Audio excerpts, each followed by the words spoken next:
Enfin, bon, suivant le concept de co-création, si on croit tous qu'un météore va s'écraser sur la Terre, il risque de s'écraser sur la Terre. Si on croit tous qu'on va, comme on a sur ces jolies images, ça va être l'Éden et un nouvel âge d'or, et ben ce sera un âge d'or.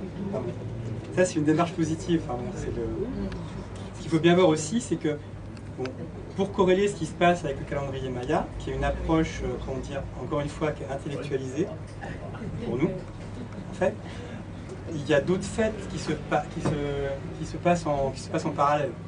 Il y a l'astrologie, comment dire, occidentale. L'entrée d'Uranus en Bélier, ça arrive une fois tous les 87 ans. Une fois tous les 87 ans. Et donc pour nous, c'est arrivé le 11 mars. Donc il y a des choses qui se préparent, des conjonctions qui se préparent. Neptune va rentrer dans son signe, Neptune va rentrer dans le signe du poisson aussi, donc il va rentrer dans son signe à lui. Donc ça veut encore dire autre chose, et ça arrive peu fréquemment parce que c'est des planètes lentes. Tout ça, ça se met en place en même temps. En même temps, quand je parle avec des géobiologistes, ils me disent tous que l'énergie de la Terre augmente, elle a doublé ou triplé. L'énergie qui est ressentie par les géobiologistes. Quand on regarde au niveau du système solaire, c'est pour ça que sur les planètes, sur Jupiter, il y a des taches qui ont disparu et qui ont réapparu après. Sur Saturne, il y a une tempête qui a commencé, une énorme tempête qui est visible au télescope, qui a commencé en décembre. Le Soleil est à son maximum, on n'a jamais vu ça. Donc en fait, tout va dans le même sens, quoi. Il y a quelque chose qui se passe. Maintenant, est-ce que la date Kalman est juste ou pas? À la limite, c'est un épiphénomène pour moi. On est dans quelque chose, il y a quelque chose qui se passe, et donc on y va, quoi. Bon, voilà. Enfin, moi, j'ai une vision très pragmatique des choses. Et donc la co-création, c'est rapproché, pour ceux qui connaissent, de la loi d'attraction, le DVD, le secret, tout ça. Bon. Mais c'est la loi d'attraction, c'est aussi, ceux qui connaissent Deepak Chopra, le livre des coïncidences, c'est les 3 niveaux de Deepak Chopra. C'est-à-dire qu'on est dans le monde matériel, on a le niveau des pensées, et après on a le niveau de potentiel. Donc, ce qu'explique Deepak Chopra, c'est que les coïncidences, c'est simplement une pensée qu'on envoie dans le monde des pensées, qui va dans le monde du dessus du potentiel, et qui redescend dans le matériel. Là, on pense à quelque chose, on veut que quelque chose arrive, et ça redescend dans le matériel. Là, c'est la vision de Deepak Chopra des 3 niveaux. C'est la loi d'attraction, c'est pareil. Hein. Bon, même si c'est très, très américain, je veux une Ferrari, je veux une Ferrari, je veux une Ferrari, c'est très américain. Mais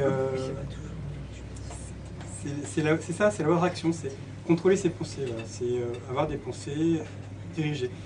Et en fait, bon, pour faire une autre digression, les 3 niveaux de Deepak Chopra, le matériel, les pensées et le potentiel pur, ça explique toute la magie. C'est-à-dire que, en fait, qu'est-ce que c'est que la magie? C'est une façon de se mettre en condition, pour pouvoir envoyer des pensées suffisamment focalisées pour que ça arrive au 3e niveau, que ça redescende. C'est jamais que ça. La même chose pour les prières. C'est-à-dire qu'une prière qui fonctionne, c'est une prière qui est faite dans une certaine ambiance, avec un certain rituel, parce que la personne qui fait cette prière a besoin d'avoir un rituel autour de lui, d'avoir un ensemble de focus, en fait, pour pouvoir envoyer son message à Dieu, enfin au potentiel, et que ça redescende pas sur Terre. Tout fonctionne de la même façon, que ce soit une religion, que ce soit de la magie, que ce soit ce que vous voulez, tout fonctionne de la même façon. Il y a besoin de focaliser une intention pour que l'intention redescende.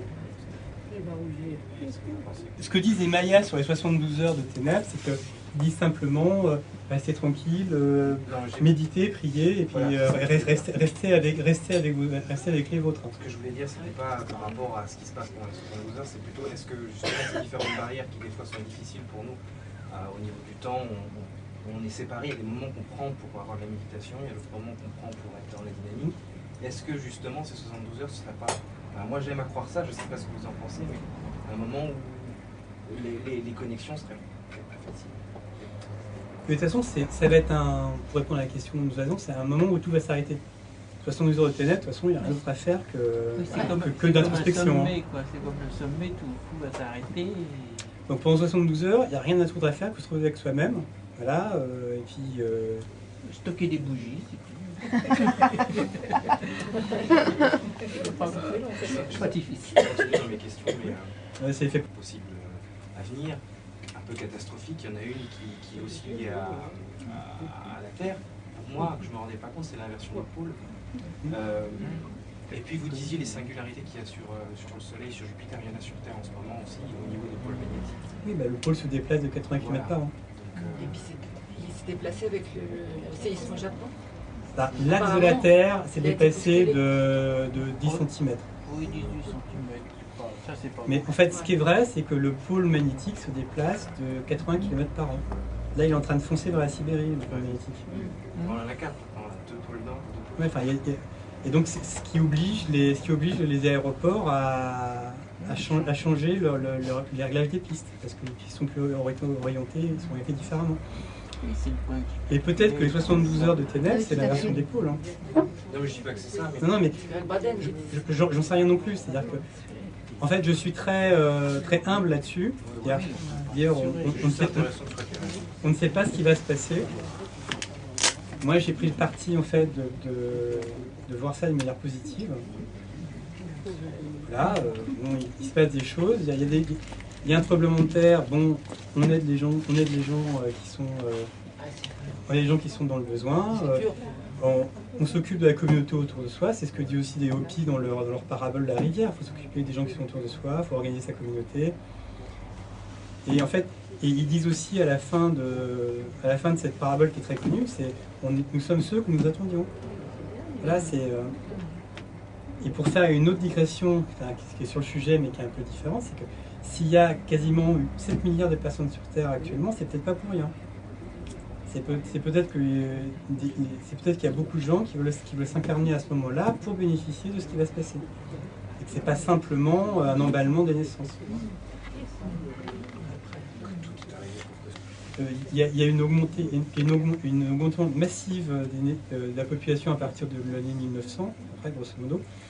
Mais si on voit les choses à l'aune du calendrier Maya, de cet entre guillemets âge d'or qui arrive, de ce changement d'âge, bon, il y a des gens qui parlent d'ascension planétaire, c'est-à-dire que on pourrait avoir une ascension avec nos corps. La planète aussi va avoir son ascension en même temps que nous. Donc c'est normal, logique que le maximum de gens veuillent être là, quoi. Bon, là, pour bénéficier de l'expérience, du coup de pouce. Là aussi, c'est une vision positive pour les choses. Bah, bien sûr. Donc après, voilà, ce que j'ai essayé de faire là au début de la présentation, c'est de présenter des bases. Les bases, en fait, ce dont on est sûr, voilà, les inscriptions, ce qu'elles veulent dire, le calendrier Maya, ce que ça veut dire, qu'est-ce qui s'arrête, qu'est-ce qui ne s'arrête pas, pour vous ayez une base pour avoir un esprit critique sur ce que vous entendez et ce que vous lisez. Parce qu'il y a beaucoup de choses qui s'écrivent, beaucoup de choses qui se disent, et tout n'est pas fait dans les meilleures intentions du monde. Ah oui. Sans être parano.